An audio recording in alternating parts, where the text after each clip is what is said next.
Then Micah had the raw audacity to put his hand on her shoulder. What kind of people are we then? That's kind of what I wanted to talk about. From the beginning, when I started thinking about it, I thought being out here might give us a chance to talk. If you're confused about something in your life, go see a psychiatrist. It was too much effort to keep the contempt out of her voice, so she hadn't even tried, setting into the brittle tone of someone about to lose all patience. Micah good-naturedly protested, I don't need to see anybody like that.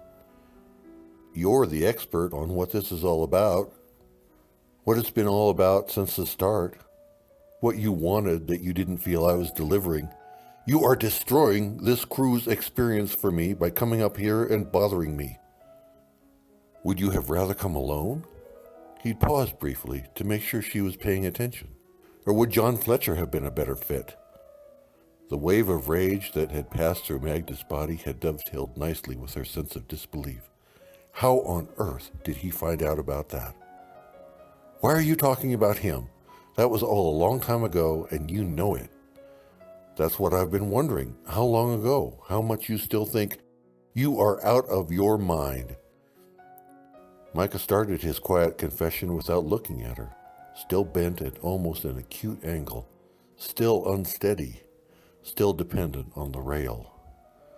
I wanted to send Rhonda's kids a little gift for St. Patrick's Day, but of course I couldn't remember her exact house number, although I knew you must have it in your book. What? You looked in my address book? I needed the number. You know I can never remember it. You have no business snooping around.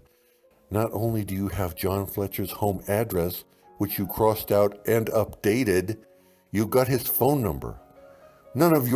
You've got his email address, Maggie, and the only others you have are the kids. You have absolutely no business. Micah's plea might have struck a chord with anyone else. He's still on your mind?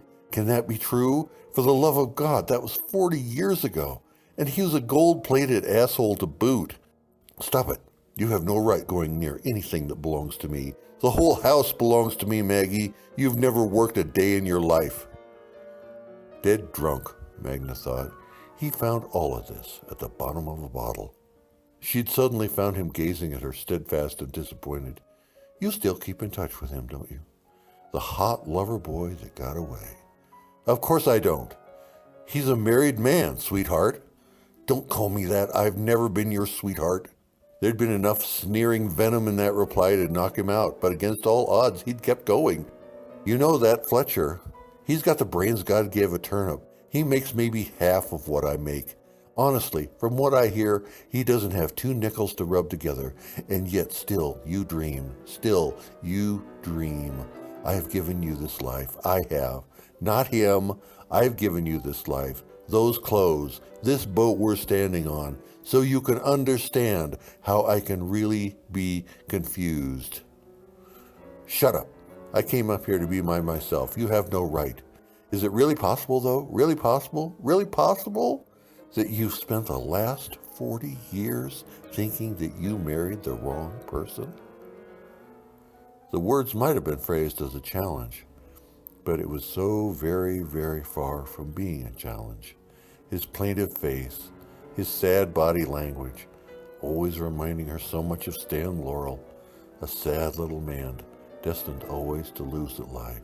His whole being wanting her to say something that might make him feel just a little bit better, all went to kindle up a kind of fury that she couldn't possibly have put into words, a surge of blind hatred she hadn't felt since she'd been a teenager, the kind of anger that created a flash of superhuman strength. She knew that some people blacked out when they became disenraged and couldn't remember later the details of events. But she'd been perfectly aware that at least 20 minutes had passed without anyone else appearing on deck 6. She knew they were alone. She knew no one was there to see or to help him. As she reconstructed it later, it would have been impossible to reenact. She must have pushed Micah's head down with her left hand, overbalancing him on the pivot point of the rail, while she took a handful of trouser fabric in her right hand, lifting him up and over. A split second later, leaning into the rail herself, She'd watched as his melancholy face grew smaller and smaller and smaller against the shifting surface of the water. The ship had been designed with very smooth flanks to appear sleek and uninterrupted. Nothing at all protruded from the sides, even with the outside terraces. So there'd been nothing to break the poor man's fall, nothing for him to reach out for, nothing for him to get caught on. She'd been too fascinated at the moment of impact to close her eyes, so she saw him land, flat on his back, arms outstretched, like a gingerbread man.